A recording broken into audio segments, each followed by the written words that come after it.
Maraming salamat po, Ginoong Pangulo. Nais ko lamang kukunin ang pagkakataon nito bilang parlamentaryong pagsisiyasat po. Sa naganap nito bilang parlamentaryong pagsisiyasat po. Sa naganap po dito, sapagkat Ginoong Pangulo, ako po'y naguguluhan. Sapagkat dito pong nakaraang Huwebes, meron pong naglabas na isang journalist ito, isang istasyon, na sinasabi na ako daw po ay nagngat-ngat dito sa loob ng Senado.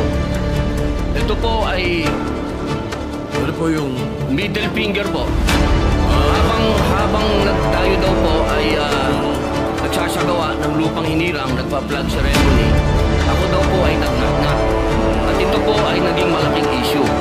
Ako po ay nagtataka, Ginoong Tagapangulo, sapagkat noong pong dati, na binigyan ako ng issue na isang chismis, naglabas po kagad ng ating Sergeant of Arms ng report at binigay niya po kagad sa media. Ito po, wala po kahit na sino ang nagpapaliwanag na hindi ko po ginawa. Ang tanong ko po, meron po ba tayong tinititigan sa tinitingnan dito? Kasi napakabigat po ng akusasyon nito sa harapan po ng ating bandila. Ako po yung magnangat-ngat. At gusto ko pong ipaalam sa ating mga kasama, kung politika lang, handa po ako mag-resign. Pero pagka religion ko po ang pinag-usapan, kahit sino sa inyo, paano gusto nyo, wala pong problema. Pero wag pong religion ko. Hinihingi ko po, wag pong religion ko, mahal na tagapangulo. Dahil ito po'y malaking kapastusan sa amin. Ito po, ang sinisik na ko po. Ito po'y nag-iisang Diyos. Dito po nakasalalay ang aming pananampalataya. Handa po kaming magpakamatay para dito.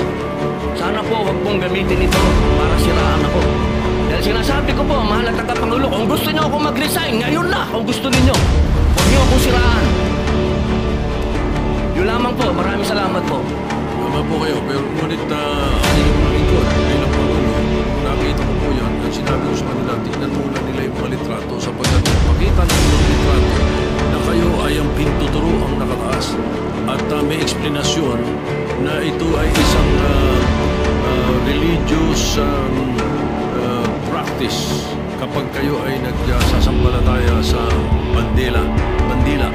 Baka lang hindi nakarating sa inyo yung eksplanasyon na sinabi ko. Pagpatawad nyo na kung ang Sergeant at Arms, so ang journalist natin ay hindi nila napansin niya. Ngunit ako mismo, nung tinanong nila, sinabi ko na tingnan nila.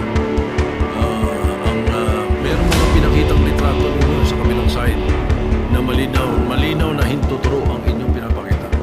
Kaya patawarin nyo na silang ng mga nagkamali at medyo natanga ang pananaw. Opo, mainam po sana maglabas